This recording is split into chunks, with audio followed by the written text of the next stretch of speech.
여러분 안녕하세요. 대한민국 영어 감잡기 프로젝트를 추진하고 있는 너시영의 유인예입니다.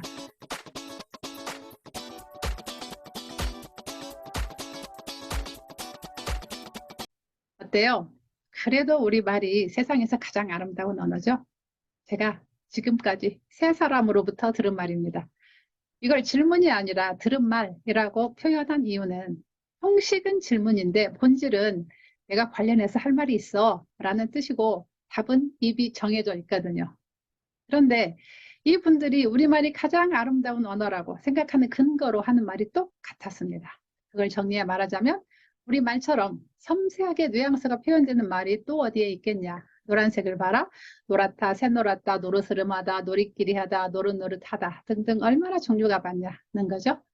자, 어떤 사안에 대해서 여러 사람이 같은 의견을 갖는 것은 흔한 일이죠. 하지만 이처럼 워딩과 예시까지 같다는 건 좀 신기하죠.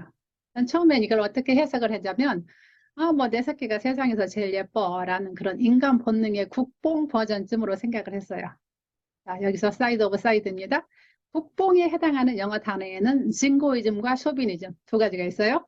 징고이즘은 다분히 주전론적 군사 행위가 포함된다는 뉘앙스가 있는 반면에 쇼비니즘은 모든 무조건적 우월주의에 쓸 수 있는 말이에요. 그래서 메일 쇼비니즘 하면은 남성 우월주의자가 될 것이고 로컬 쇼비니즘 하면은 지역 우월주의가 되겠죠. 따라서 주로 문화적 우월감이 바탕이 된 우리의 국뽕은 쇼비니즘에 가깝고 반면에 우길기를 들고 설치면서 뭐 남의 나라 뭐 침략도 하고 독도는 우리 땅이야 하고 남의 땅에 대한 어떤 권리도 주장하고 그런 것들은 진고이즘에 가깝다고 할 수가 있겠죠. 다시 원위치로 가서 우리말이 세상에서 가장 아름답다. 이게 과연 쇼비니스트의 국뽕 끌어넘치는 소리일까? 저도 궁금해졌어요. 관련된 제 경험을 먼저 말씀드릴게요. 제가 영어 공부를 조금 하고 기본이 조금 이제 그 바탕이 된 후에는 다듬고 고르는 그런 단계에 이제 들어서잖아요. 그러면서부터는 저도 모르게 자연스럽게 우리말과 영어가 비교가 되더라고요. 그러면서 느낀 건 위에서 그 세 분이 저한테 말씀하셨던 것처럼 우리말이 세상에서 가장 그 세상까지는 모르겠고 하여튼 우리말이 정말 아름답다라는 건 잘 모르겠어요. 다만 한글이 정말 체계적이고 과학적으로 만들어진 언어구나 하는 건 절절히 느꼈어요. 한글은 일단 알파벳 차트부터 달라요. 자음 14개, 모음 10개가 일목요연하게 딱 정리가 돼 있어요. 뭐 모든 언어가 그러는 거 아니에요? 라고 말씀하실 수도 생각하실 수도 있는데 물론 모든 언어는 저는 몰라요. 지구상에 현재 한 6천 개 정도가 언어가 사용되고 있다고 합니다. 근데 저는 영어하고는 비교할 수 있어요. 영어는 자음, 모음 모두 28개가 있죠. 근데 이것들이 그냥 마구 섞여 있다고 생각하시면 돼요. 그리고 우리말의 각 자음과 각 모음은 음가가 하나씩 정확하게 주어져 있어서 자음, 모음, 음가가 표시된 차트만 눈앞에 있으면 모든 말을 앉은 자리에서 읽을 수도 있어요.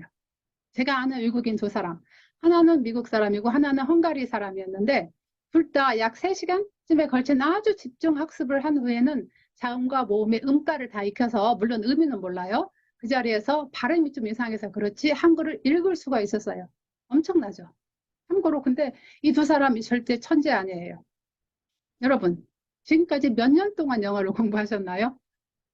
기간은 각자 물론 다르실 거예요. 하지만 아무리 안 했어도 1년 이상은 하셨죠. 그런데 아직도 못 읽는 단어가 너무 많죠. 어려운 단어들도 많고. 반면 위에서 말한 제 그 두 외국인 그 지인들은 한글을 몇 시간 만에 읽을 수 있었다는 거예요. 이걸 가능하게 한 건 그 사람들의 뭐 비범함이 아니라 한글의 특별함이라는 거예요. 그게 도대체 뭘까요? 궁금하시죠? 두 가지로 말씀드릴게요. 첫째, 한글은 음절을 만드는 자, 모음, 배열이 단순, 명쾌하고 예의가 없습니다. 무슨 말이냐?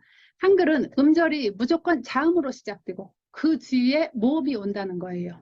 예를 들어서 나라는 말을 보면 자음, 니은, 모음, 아 이렇게 해서 자, 모, 배열로 되어 있어요. 여기에 받침이 있는 말, 남처럼 받침이 있다면 위에서 말한 자모 배열의 밑에 자음만 하나 더 넣는 거예요. 그래서 자모자 배열이 되는 거죠. 이게 한글에서 가장 복잡한 구조예요. 하지만 영어는 구조라는 말을 쓴다는 것 자체가 무색할 구조로 이루어집니다. 철자 하나 가로 된 A라는 단어가 있는 반면 A가 단어입니다. 철자이면서도 반면에 극단적인 경우는 무려 45개의 철자로 이루어진 단어도 있어요. 사모음 배열도 우리말처럼 딱 부러진 규칙을 따르는 게 아니에요. 힘을 뜻하는 strength 같은 단어를 볼까요? 철자가 8개가 있어요. 그 중에서 모음은 이 하나뿐이에요. 나머지는 모두 다 자음이에요. 그리고 배열을 보면 자자자 모 자자자자의 배열이죠. 두 번째, 한글의 각 자음과 모음은 예의 없이 딱 하나씩 정해진 음가만 가지고 있어요. 예를 들면 기억은 기억으로만, 아는 아로만 소리가 나는 거예요. 이건 우리말 모든 자음과 모든 모음이 마찬가지죠. 그런데 영어는 어떨까요?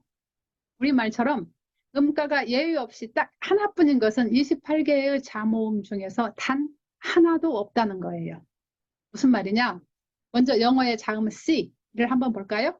같은 알파벳 C가 car 같은 단어에서는 키읔, city 같은 단어에서는 시옷, science 같은 단어에서는 묵음, 소리가 안 나요? center처럼 말머리에 올 때는 쌍시옷으로 소리가 납니다. 복잡하죠? 하지만 이것은 모음에 비교하면 세 발의 피입니다. 모음 A를 예로 들어볼까요? 똑같은 알파벳 A인데 케이크 같은 단어에서는 A, 애플 같은 단어에서는 에, banana 같은 단어에서는 image 같은 단어에서는 이, scandal 같은 단어에서는 소리가 나지 않는 묵음이에요. 그게 전부가 아니에요. A의 R이 따라붙어서 AR이 되면 기타에서처럼 치는 기타 아 하고 긴 아 소리가 되기도 하고 캘린더, 달력이라는 뜻이죠. 그래서처럼 하고 긴 소리가 돼요. 또 A 뒤에 U가 붙어서 AU가 되면 author, 작가, 글을 쓰는 그 저자, 에서처럼 O 소리가 나고 A에 L이 붙어서 AL이 되면 R, L, R 난리도 이런 난리가 없어요. 영어 알파벳 28개 자모음이 모두가 정도의 차이가 있을 뿐 다 이런 식이라는 거죠. 도대체 규칙이라는 게 과연 있기나 하는 거야 하고 의심이 들 정도죠. 자, 어떠신가요? 우리말 한마디로 아싸라죠. 그런데 이게 영어와 비교했을 때만 나타나는 장점은 아닌 것 같아요.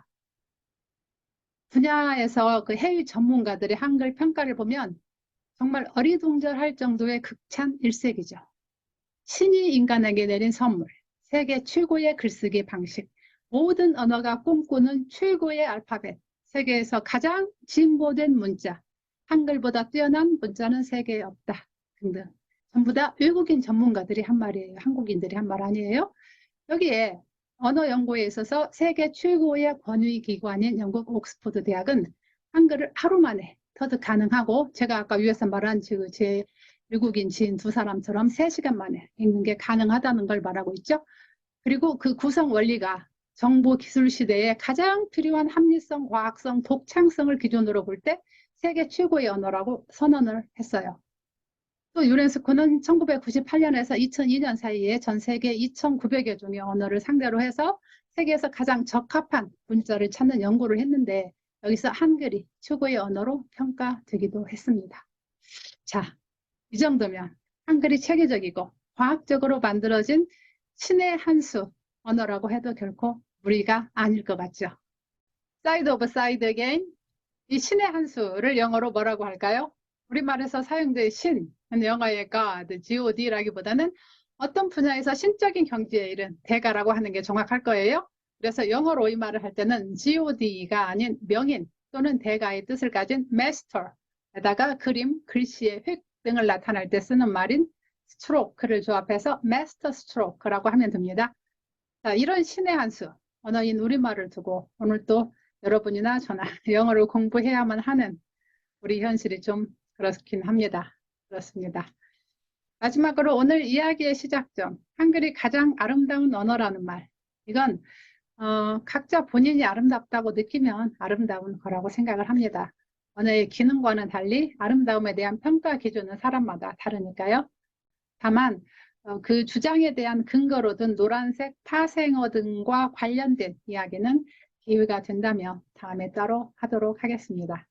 오늘은 여기까지 하겠습니다. 오늘 제 영상이 여러분이 영어의 감을 잡는 데 도움이 되었다면 구독, 좋아요, 공유 부탁드립니다. 질문 있으신 분은 댓글창에 환영합니다. 여러분 끝까지 시청해 주셔서 감사합니다.